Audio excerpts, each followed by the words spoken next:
बच्चों, कैसे हो? आशा करता हूँ आप बिल्कुल स्वस्थ हो गए।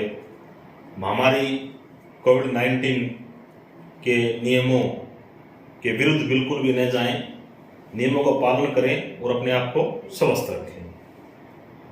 आज फिर एक नई वीडियो लेकर हाजिर हुआ हूँ आपके मध्य में मैं।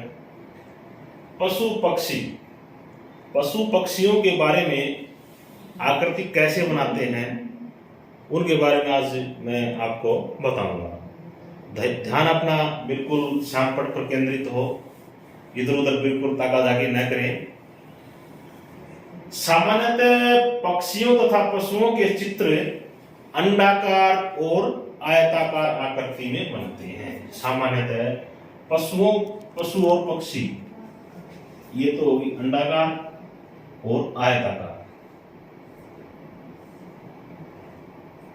इन दो ही आकृतियों में मुख्यतः पशु व पक्षियों के चित्र हम बनाते हैं। पक्षियों के शरीर के मुख्य 3 भाग होते हैं। जब हम पक्षी बनाते हैं तो प्यारे बच्चों, उसके 3 भाग होते हैं। उसका एक भाग मुख, फिर उसके पंखुड़ियां होती हैं, दूसरा भाग, ठीक है, और तीसरा भाग होता है पूंछ,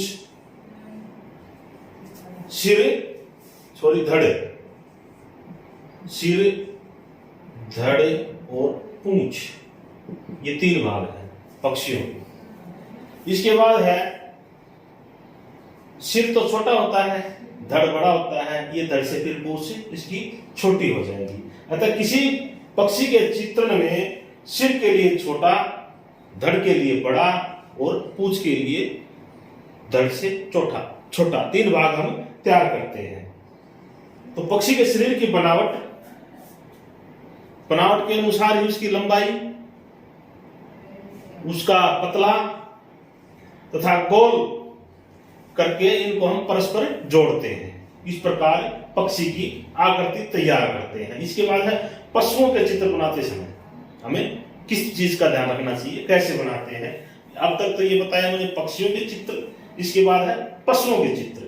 पशुओं के चित्र बनाते समय उनके उठने बैठने, उनके रहने, उनके खाने, उनके पीने, इन सब बातों का हमें ध्यान रखना जरूरी है। उन सब बातों का हमें ध्यान होना भी जरूरी है। कुछ पशुओं तथा कुछ पक्षियों के चेहरे पर परस्पर समानता दिखती है, बराबर से दिखते हैं। अतः चित्रण करते समय इस बात का भी हमें ध्यान में रखना चाहिए। डिजाइन तथा समर्थ चित्रण में पशु पक्षियों के चित्रभूत काम आते हैं।